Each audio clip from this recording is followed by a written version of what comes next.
અમીરગઢના કેદારનાથ મહાદેવ મંદિર ખાતે ટ્રસ્ટ બાબતે વિવાદ સર્જાયો છે।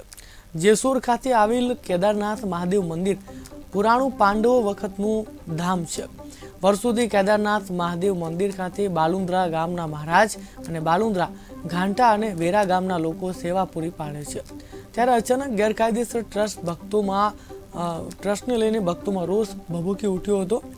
આજુબાજુ ગામોના ભાવિક ભક્તો કેદારનાથ મહાદેવ મંદિર ખાતે એકઠા થયા હતા। તાત્કાલિક ટ્રસ્ટ રદ કરવા ભક્તોએ ઉગ્ર માંગ કરી હતી અને કલેક્ટરને રજૂઆત પણ કરી હતી। ટ્રસ્ટ રદ કરવામાં નહીં આવે તો ભક્તોએ ધરણા પ્રદર્શન અને ઉગ્ર આંદોલન કરવાની ચીમકી ઉચ્ચારી।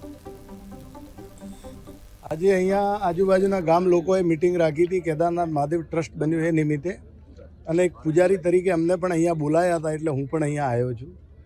અને એ ટ્રસ્ટ બન્યું એ આ લોકોને જાણ બહાર છે, એટલે આ લોકો થોડા એમના કે ભાઈ આ કઈ રીતે બન્યું એના માટે એ લોકો ભેગા થયેલા છે। આ મંદિર કોની જગ્યામાં આવ્યું છે? આ કેદારનાથ મહાદેવનું મંદિર અતિ પ્રાચીન છે, પાંડવકાલીન છે, અને આ પર્વતની મધ્યમાં બિરાજમાન છે। અને આ મંદિર સર્વ સમાજનું છે, સાર્વજનિક છે, અને દરેક સમાજ અમારા માટે સન્માનીય છે। અમે વંશ પરંપરાગત 5 પેઢીથી અહીંયા પૂજા કરતા આવ્યા છીએ, અમારો પરિવાર, અને અમે અમારાથી સેવા પૂજા કરીએ છીએ। આજે પણ અમારી સેવા પૂજા અહીંયા ચાલુ છે। આજનું જે મીટિંગ છે કેદારનાથ મહાદેવના મંદિરનું, આગળ કોઈ સરોદરા ગ્રામવાળા માણસો એક જ પરિવારના લગભગ ડાબી પરિવાર 10 જણ છે એના ટ્રસ્ટમાં,